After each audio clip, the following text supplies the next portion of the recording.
my vlog. So ayan guys, kumusta po ang 2025 po natin? So ayan, don't forget to subscribe my YouTube channel. Ayan guys, muling pagbalik ni Warren D. So ayan, na-miss ko pong mag-vlog ulit. Ayan, sana okay yung pasok ng 2025 natin, yung bagong taon.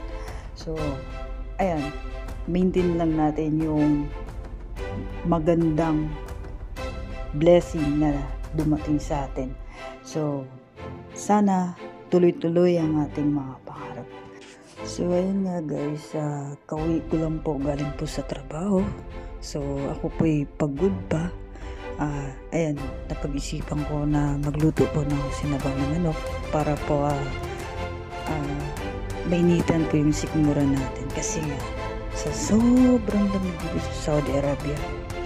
So ayan lang guys, thank you po sa mahabang panahon po sa pagsuporta po dito po sa YouTube channel ko.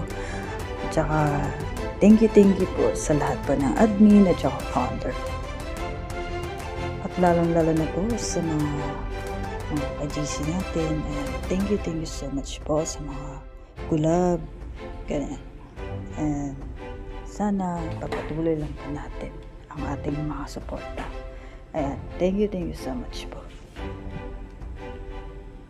So ayan guys, nampisa na natin na magluto para po makakain na kasi sa sobrang gutom na.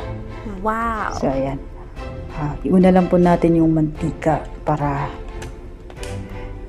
maggisa tayo ng sibuyas, bawang, tsaka luya.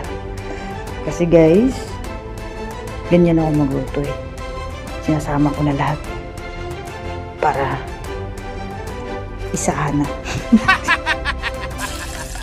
Ganun talaga ang buhay guys. Kailangan natin na hindi masyadong maging seryoso. Kailangan din natin na masaya. Masaya lang, chill lang, diba? Huwag tayo masyadong maging seryoso. Baka tayo yan ang ikatigok natin. So, ayan na.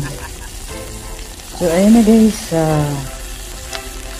Panoorin nyo na lang po hanggang dulo.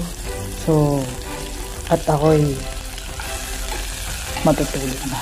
Thank you.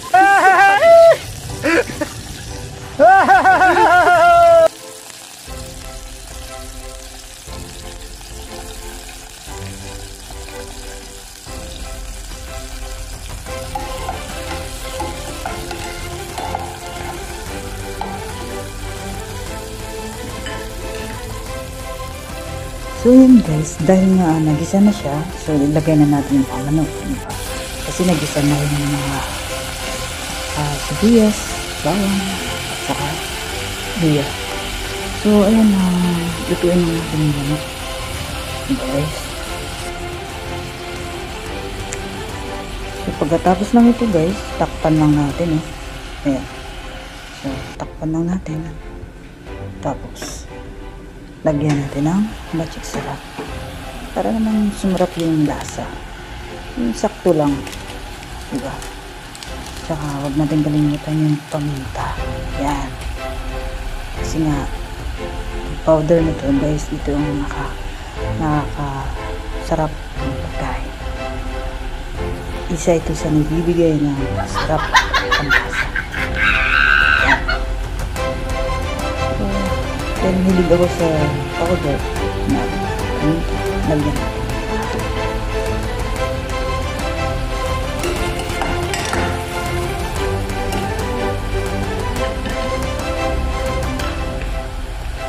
Wow!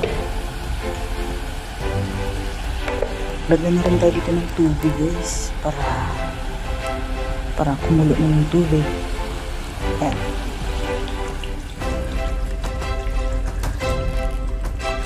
Yung sa tamang tubig lang guys, yung level lang niya sa manok para hindi siya matabang, diba?